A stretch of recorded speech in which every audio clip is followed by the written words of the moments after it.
Tonight's episode of the 31st Lap Podcast is brought to you by DirtTrackDigest.com. If it's on dirt, it's on Dirt Track Digest.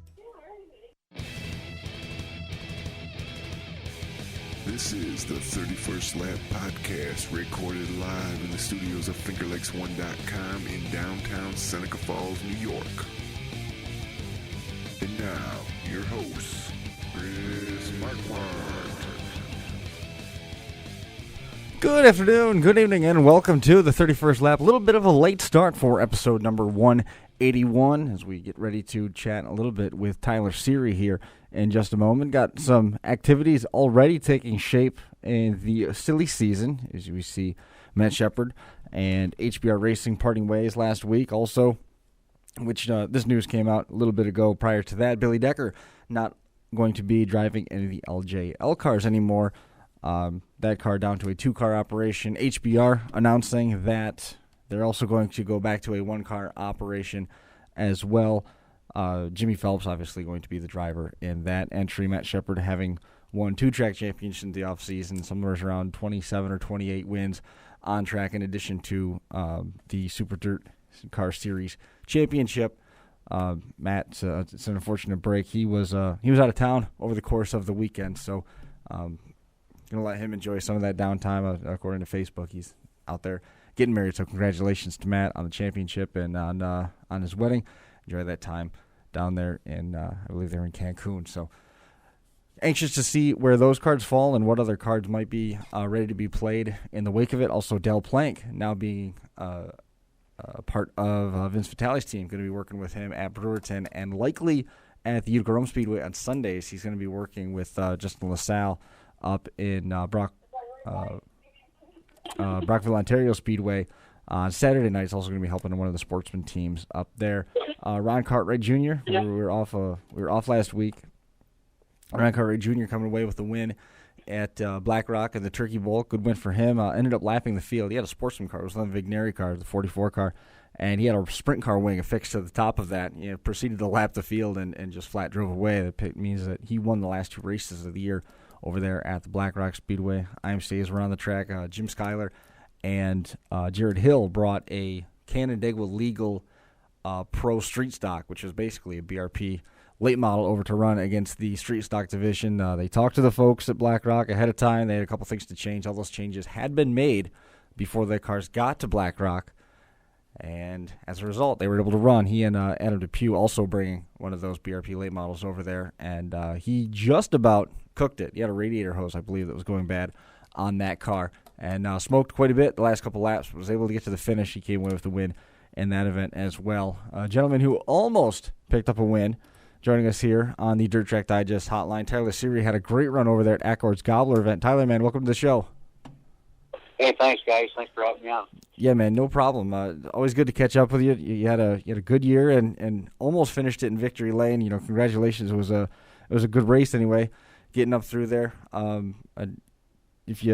guess first of all, the conversation is obviously going to focus on the situation with Danny Johnson. Without dwelling too much on that, I wanted to give you a chance sort of to say your side of that equation. Going down the backstretch, contact between the lead two, Billy Van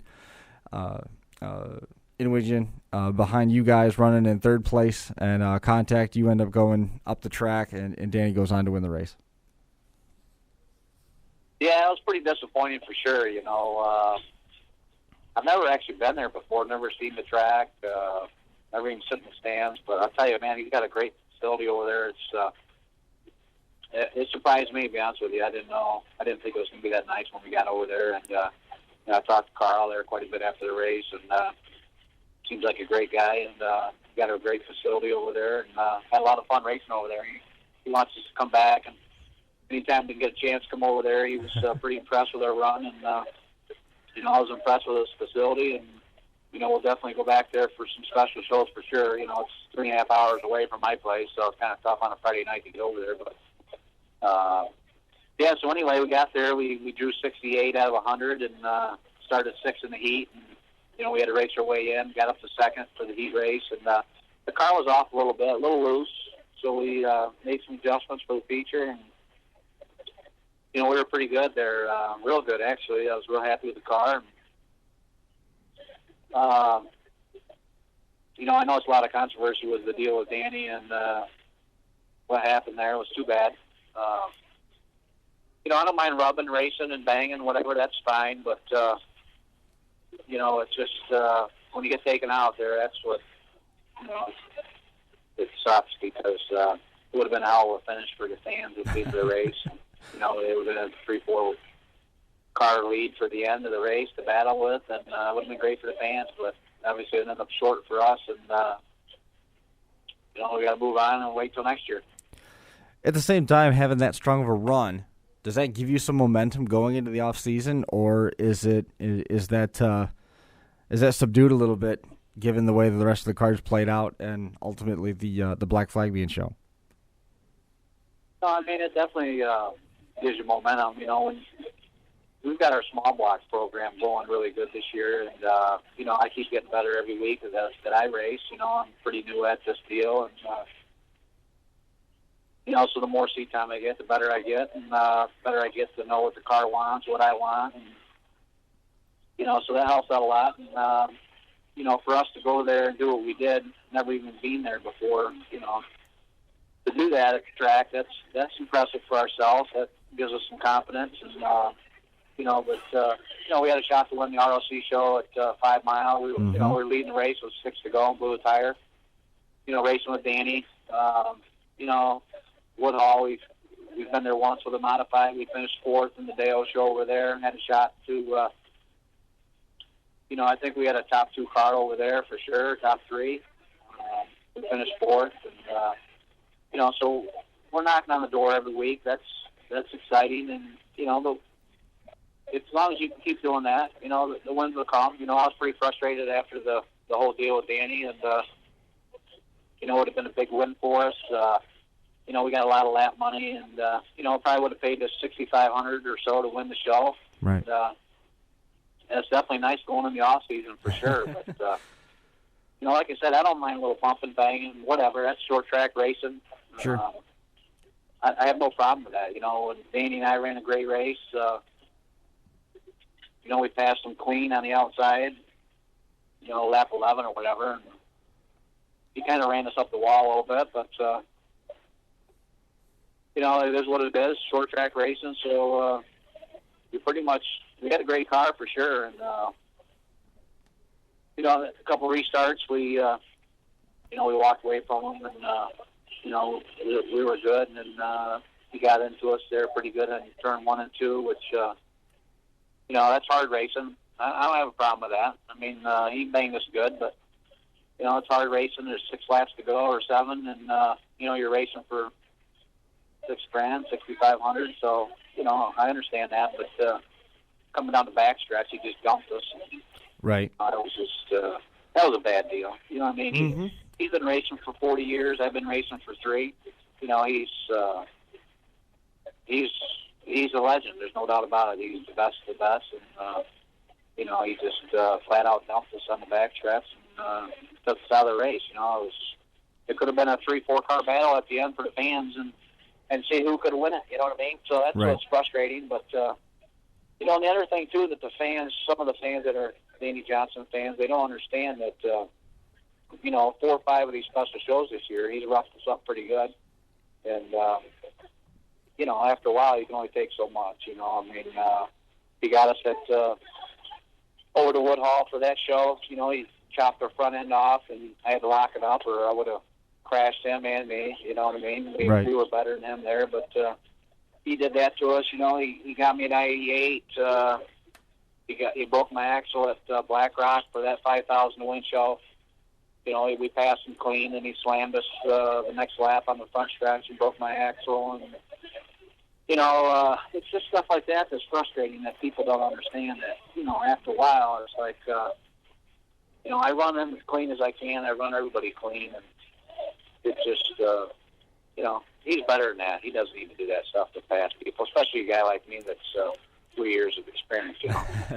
He can get around me a little quicker than that. So, that's the bad part about it. But there's next year. We'll move on. We'll keep racing, and Danny and I will keep on racing this way. I mean, the fans are going to love it next year. I can tell you that. It's going to be exciting because I'm going to race him just like he races me, and it's going to be exciting for the fans, I can tell you that. Now, you said that the car was a little bit off, and you said that this run gave you a little bit of confidence. You'd never been to Accord before. What's this do in terms of your confidence and your abilities to set up a car at a track that you haven't been to before? I mean, you knew exactly what the car needed. Obviously, you were able to pick up speed. You raced your way up into second, and you were holding your own at the front of the pack. Yeah, I mean, for the feature, I wouldn't have done anything different than what we did. The heat race there, I was a little off on the gear, a little off on the staggered, but we were really good. I went up for high laps, and I told the guys back at the pits, this is going to be fun. We're going to be good today. So, it definitely helps your confidence out. When you're racing with guys that have been doing it for 30, 40 years, and you can be competitive and you can race with them, it makes you feel good. It makes you feel that, the 7 days a week that you spend in the shop working on the cars and, learning about the cars and learning what they like, what you like as a driver. We stayed up till, I never went to bed till 2 o'clock in the morning there. Then I got back up at 5:30, jumped in the shower, and we left about 6:30 to head to Accord. So, it makes you feel good when you spend a lot of time.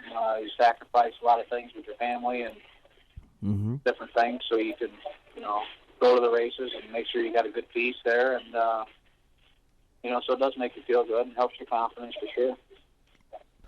Where does this set you up for the off season? I mean, have you got plans of buying a new car in the off season? You going to stick with what you've got? What are you going to do with your motor program? We've actually been pretty good for maintenance stuff. All year long we've been staying right on top of things with bodies and maintaining the cars, keeping them fresh. We did pull the motors out. They're sitting on the floor. They're going back to Billy the kids get freshened next week. But as far as cars go, I do have one new small block coming. We're going to run the whole Dale series next year, so and my son's going to move up to the small block division as well. So we've got another small block car coming, another small block motor. So we're in pretty good shape. I mean, there's always stuff to do for sure, but we're kind of ahead of the game right now. We haven't heard any equipment as far as cars and stuff like that. So, we should be in pretty good shape for the beginning of the season, for sure. So you're looking at running all of Brett Deo's series. What else is the planned schedule for next year? Have you guys made any decisions on that? We're definitely going to run 5 Mile Point again on Saturdays. We really enjoy going over there racing with the Hartfells. They do a great job over there. It's it's an hour and 10 minutes from my place. So he's got a lot of specials too. He pays a really good $5,000 to win for the points, and he's got 4 or 5 shows that pay really good. $2,500 to $5,000. So we're going to stick over there on Saturdays. My son's going to race with me there in a modified as well. And then Fridays are up in the area. We got to figure out at Black Rock what's going on over there. And then we'll run a bunch of the Dirt Series shows. I like to follow the tour. We'll see what happens. My biggest thing is I can't get any home track points for the Dirt, so that's the bad thing about the Dirt Series. I mean, it's a great series. They got great races. And it's just hard to get, where I live, that's the bad part about it. 5 miles in Black Rock are the closest places to me. So, Black Rock's about 35 minutes away, and then, Binghamton's an hour and 10. So that's why we try to stick there on Fridays and Saturdays. And so we'll see what happens for next season. But my son's going to run full-time, too, Fridays and Saturdays where I go. And I'll try to throw him in some Dale stuff. He's gotten to be a heck of a shoe, so we'll see what happens with him. I mean, you're looking at running somewhere around, if you project that out, let's say we're looking at 5 or 6 tour races, Brett Deo's tour, 2 home tracks. You're looking at somewhere between 50 and 60 races, and then you've got your son's program as well. That's a long season. Yeah, that's what we did this year. We ran. He's going to school, so he missed a couple of the shows at Black Rock and a couple at 5 Mile, but pretty much, 2 cars Friday night, 2 cars Saturday night, and then, we bounced around. I think I ran 60-some shows myself this year. Wow. He had to run at least, let's say probably 35, probably himself. So we ran at least 100 shows between the two of us. And you feel like you're ahead of the curve going into the off season. That's got to make you feel pretty good. It does, because I'll tell you, man, this is a lot of work, man. This game is people have no idea how much work this takes, and money and stuff. And I got a full-time business that pays the bills, so I can go racing, and I have to concentrate on doing that so we can go racing. Right. Paying a full-time guy to work in the shop, and then I get home from work and working there until midnight, 1 o'clock, and it's tough, man. It's tough on your family. It's tough on everything. So it's what we love to do, and it's our passion, and so we do it. But there's definitely a lot of hard work for sure. Are you looking forward to the off season? Yeah, I am. I'm looking forward to racing too. We all love to race, but my girlfriend definitely looking forward to the off season. She's pretty patient with me, but it's tough because I'm working 6 days a week, and then you race on the weekends, and it's tough. It makes it for a long season for sure. What's you're talking about Binghamton and 5 Mile. What's the charm of that place? I mean, you see so many different legends that have come through there and run so well there. I mean, what's it like for you to be a regular over there at 5 Mile? That's pretty cool. You know what I mean? It's just a fun racetrack. You can run 3-4 wide there. You can come from the back to the front. It's consistent every week. The track. You know what I mean? It's just fun to race over there, We've really taken a liking to it, run really good there. It's a bummer this year. We finished second in the points, and congratulations to Sean Walker. He did a hell of a job this year. He won the points, never had any issues or any breakdowns. Or he's a clean racer. Mm-hmm. You can race with him side by side, and hats off to him and his crew. They did great, and we actually blew an oil line the first night out with our small block over there, and it just took us out. We had to run the big block for like 6 shows, and that's just too much over there. It's just too much horsepower. It's too heavy. It's we still finished top 5 over there, but it's nothing like the small block over there. Once we got our small block back, we never finished outside the top 3 once we got that back over there. So, but I enjoy it. It's those guys do a great job over there. You know what you got every week when you go there for a track. The fans are great over there. Mm-hmm. Mm-hmm. Pretty close to home, so it's a pretty good deal. Like I say, they got a great points purse for $5,000 to win. He's got 4 or 5 specials that pay really good, and Teddy White up there at the Woodhall. Geez, what I got to take to get you over here to race? Teddy, man, I love your place. You're 40 minutes away, but these guys are paying $5 to win for the points, and a lot of big special money shows, and we like it over there too. So right, it's pretty cool. Now Black Rock, obviously proximity weighs into that in a major way, given it's only 35 minutes from home base, but. What's your take on that? You've had the chance to run over there under a couple of different promoters now the last couple of years. What's some of the perks of running over there at Black Rock? Well, the biggest thing is 35 minutes from my house, so that's really cool. Especially on a Friday night when you get home from work, and you don't have to drive 2 hours or 3 hours to go racing. It's right up the road, so that's nice. Love the track. It's super racy. It's fast. That's where I started racing a sportsman. Mm-hmm. I just like the place. Always have. And I never got to race with Harpel because he didn't have the modifieds. Well, he had a special over there that we ran to. But, it was tough over this year. I mean, we had the most wins. We won 4 features over there. We won quite a few heat races. won some big shows, won the NASCAR night, won the season championship night. Mm-hmm.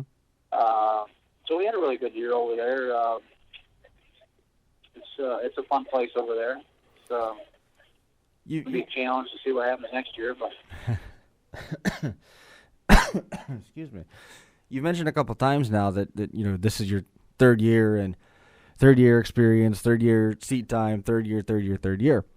Are you where you wanted to be at this point in terms of your development as a driver? And are you where you want to be at this point in your development as a guy who can come back and get the car set up so that it will do what you need it to do?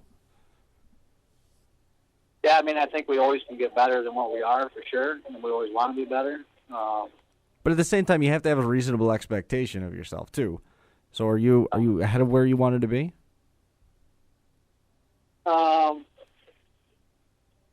a good question. I mean, I'm very happy with the year that we had this year. Mm-hmm. We had, as a team, we had 14 feature wins. We had 12 heat wins, the championship, the second. I mean, we had a great year. There's no doubt about it. Mm-hmm. There was probably 3 more wins we could have had at Black Rocks, for sure, that we gave away.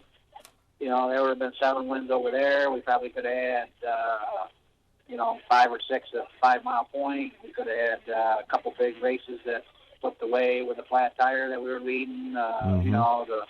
The Gobbler there that I felt we had a competitive car to win, there. I mean, it's, I think we've had a really good year. And, I think what hurt me before was, in the past, was motor problems. We just couldn't get a consistent engine that would stay together. And that hurts us a lot the first couple of years, especially in the big block there. We just always had motor problems. And, since we got to change our motor program, it's cut our DNF way off. And now you can work on the car, work on yourself as a driver, mm-hmm. Mm-hmm. try to get better on your setups, and you're actually racing. You know what I mean? You're not showing up and breaking your motor in a heat race or breaking in hot laps, or, you can actually, race a full feature, and that's what you need as a rookie to get seat time. And, it's definitely helped us with the motor program, for sure. We had a gentleman send in a note here. His name is William Miserek, and he suggested that you take a look at a replay from how everything shook out on that lap that we know and have talked so much about with the Gobbler, where contact between yourself, Danny Johnson, and resulted in you spinning. Have you had a chance to watch that back or see it? Did it give you a different perspective on the situation? I mean, with some of what we talked about earlier, thanks for the question, Bill. With some of the conversations we had earlier, I mean, I think we made it pretty clear of what your take is on it. Have you had a chance to see any replays of it? Yeah, I did, actually. I saw the replays that they had, Fred Dale had on there. And, mm-hmm. I actually watched the video today. I just got it today. It's actually better to see the live video where you can see the race, because, and this caller he'll understand where I'm coming from, too, if he sees that. It shows when you go into one,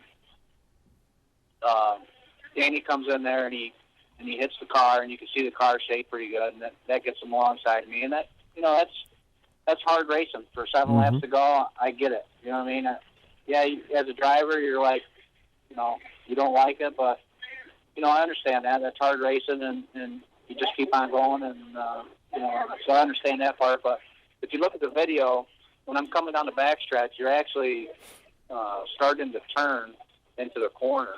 Mm-hmm. Danny listen, this guy knows. He's a professional. He's been doing this for 40 years. There's nobody better short track than him. And as soon as I get ready to start to turn the corner, he turns right. It just, sends me flying. And it's plain as day in the video. You can see it with no problem. And it's just, it's so cut and dry. Danny doesn't need to do that. You know what I mean? If I was racing Matt Shepard or Billy Becker or Brett Hearn or anybody, they wouldn't have done that.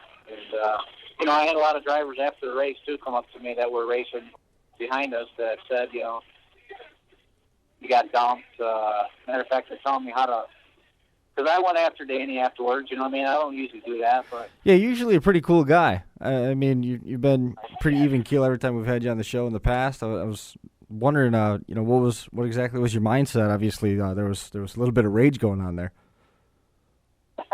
yeah, I mean, I'm all fine now. I'm all right with it, but I was pretty upset with it because, I just felt that he's better than that. He doesn't need to race that way, and it goes back to what I said earlier that people need to realize too is there's been 4 or 5 times this year that he's done that to me, and and I've never bumped the guy. I've never not raced him clean. And for him to do that, I lost all respect for him, and I thought he was better than that. I know he's been doing that for his whole life, and people say that's the type of driver he is and everything, but I haven't had to experience it until this year, And, that Black Rock show, we had a great car. That's my home track. He broke my axle. That was $5,000. We had a shot to win. Woodhall, that paid really good. I thought we had we had something for the leaders, to be honest with you, but we got a guy spun out in front of us there, and we got collected in the wreck, and we started 15th, 16th, and we go up to 6th, and we got in the caution. We had to go back to 12th, and then we drove back up to 4th, and we had a great car that night. And then Danny ran us over there in the front end, and it's just one thing after another, and it's just like, man, after a while, it's just hard to swallow, you know what I mean? Sure. And like I say, I don't mind loving racing, banging, whatever. That's fun, all good, and it's short track racing, you know what I mean? But yep. He just, if you watch the regular video where it shows us coming down the backstretch, it's just plain as day. It's just, I got to turn so I can make the corner. You're going to go in the wall, and he was always running the bottom, so could you see him? Way late for turning. Could you see him down there? Could you see him down there? I was wondering.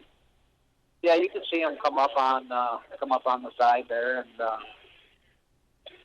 it was just a bad deal. It just was uncalled for. Him and I could have been a 1-2 car. Whoever was going to win it, it could have been a 1-2 deal. And then you had Billy there, and the other 5 car was running really good, and it would have been a hell of a finish. I know when I got a little upset there and was chasing after him for 3-4 laps there. I know the crowd was going wild. They liked it. They thought it was pretty funny, but they're going to see a lot of that next year. That's for sure. If he's going to keep racing me that way, then that's what we're going to have all next year.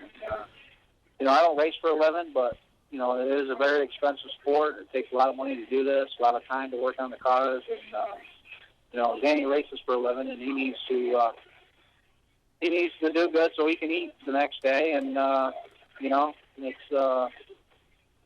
it's just going to be that way. That's all. If he's going to race me that way, then we got all next season to keep doing the same thing, and we'll see how far it goes. That's all. Now, at this point, it sounds like your Sundays are open. Is there any likelihood that we might see you pop up to one of the select events at Weedsport or possibly head over to Utica Rome if things are going well early in the year? I love Utica Rome. That track is pretty cool. It's a great place. It's real wide and racy. And my problem with Sundays is just I'm going. I mean, Josh, my crew chief, and guys that help out at the shop, they know how busy I am. It's my business comes first. It has to.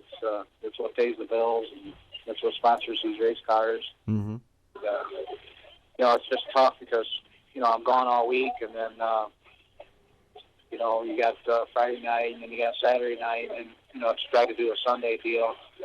I got a motor home, so that helps out, makes it nice. But Utica Rome's about 3.5 hours from my place, so Mondays are my worst day. It's my business because it's just getting the week started and doing all your billing and paperwork, and it's just a pain in the ass. I hate Mondays. Mondays are a great day to go drinking beer afterwards.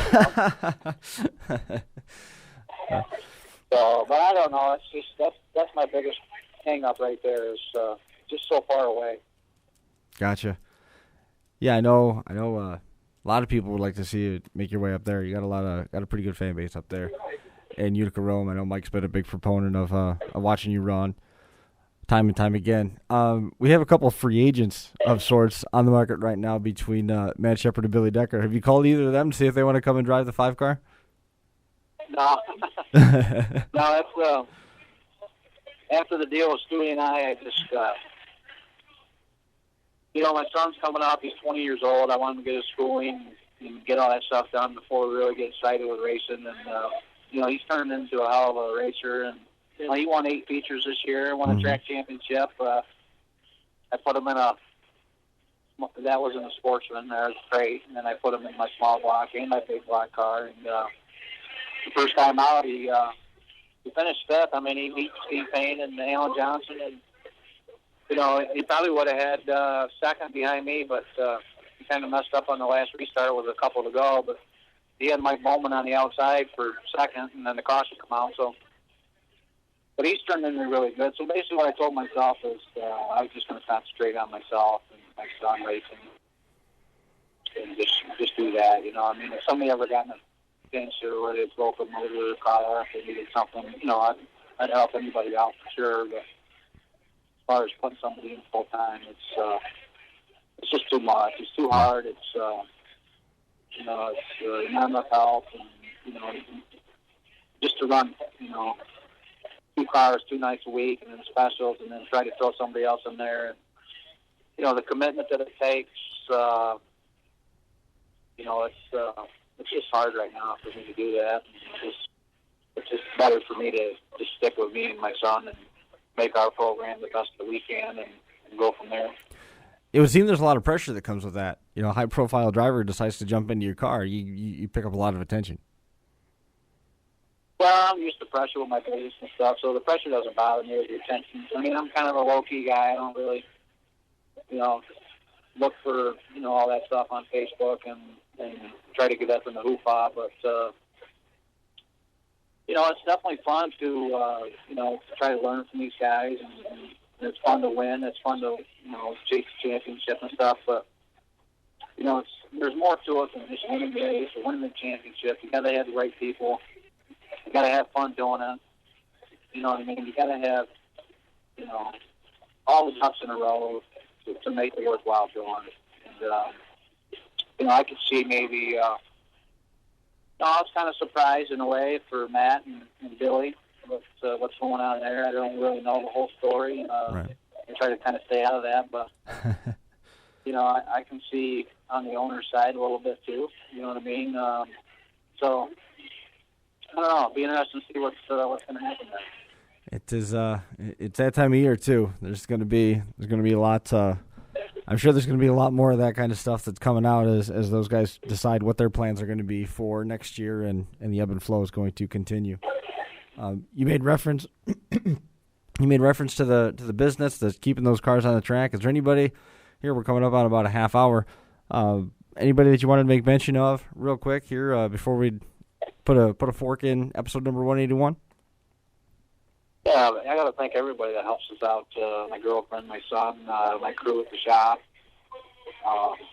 It's just a lot of, like I said earlier, for everybody in this business. You guys, the racers, the track owners, promoters. I mean, this is a hard deal. It's a lot of time, a lot of money.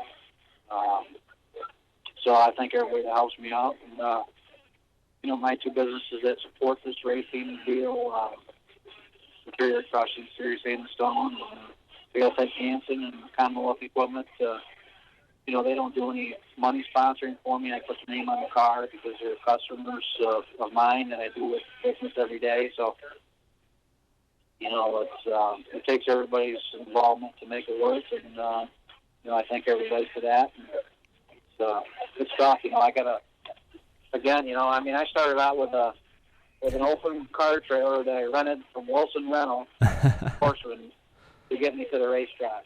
And, it's the hard work and dedication and stuff that I got to do with my business because that pays all the bills for us to go racing and to do what we love. And, I got to keep on, working every day so I can keep racing. And, but it's a group effort for sure.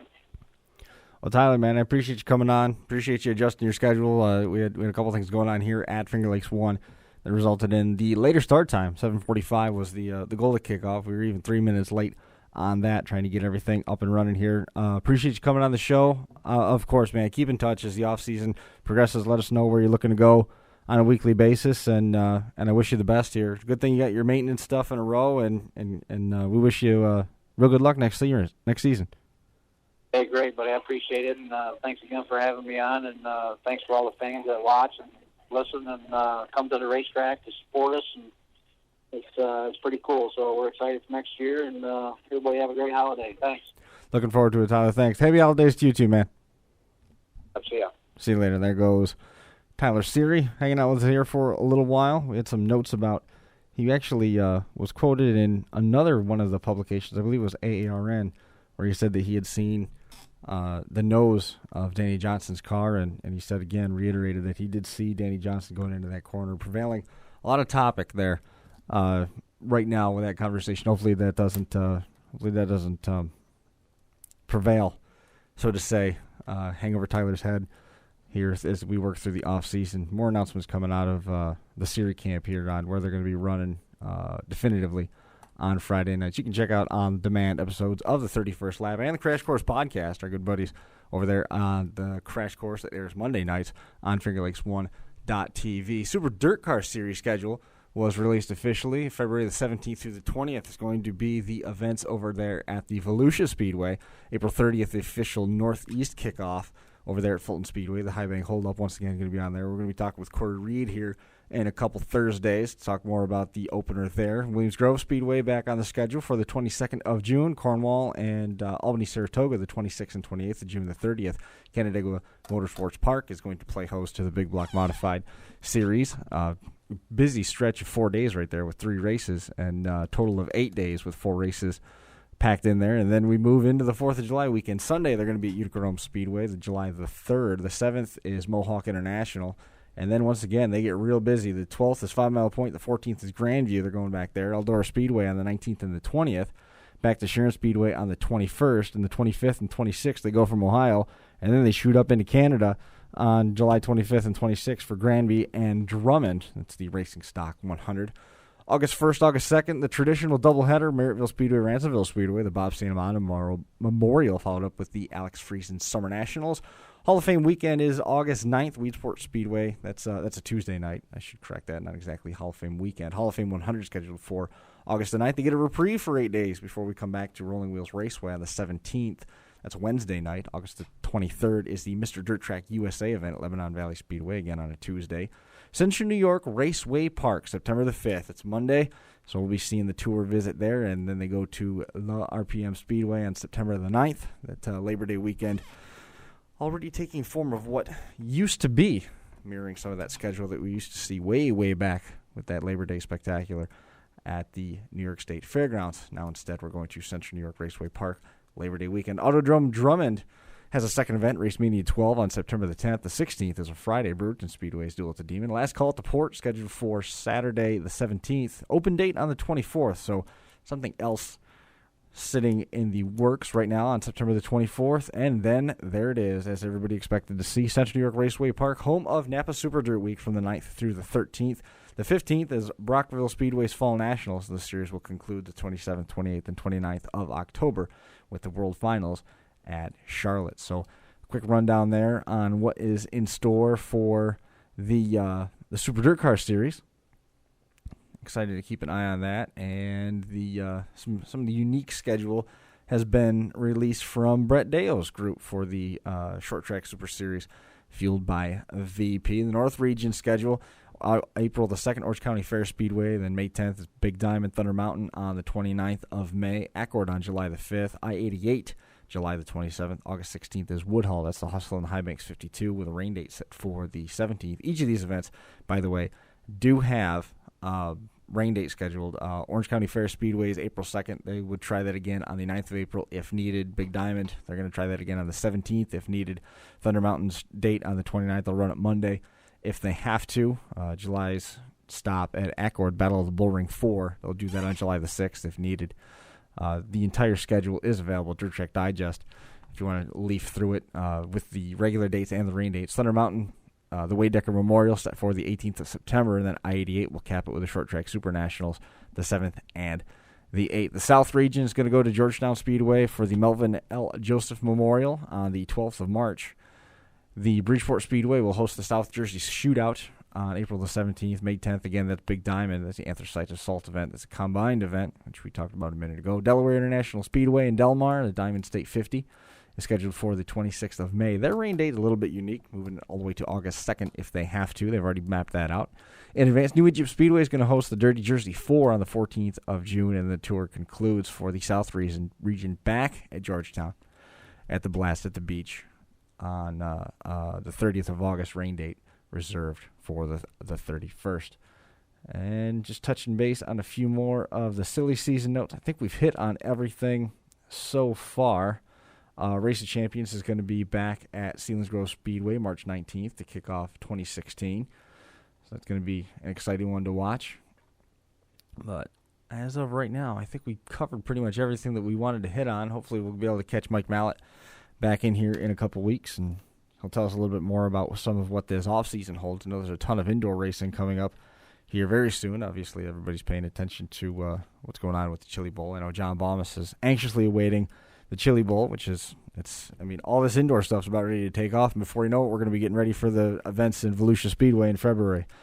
But I think we're going to put a fork in episode number 181. We appreciate everybody coming in and hanging out with us here for a little while on the 31st lap. We will see you right back here again next week.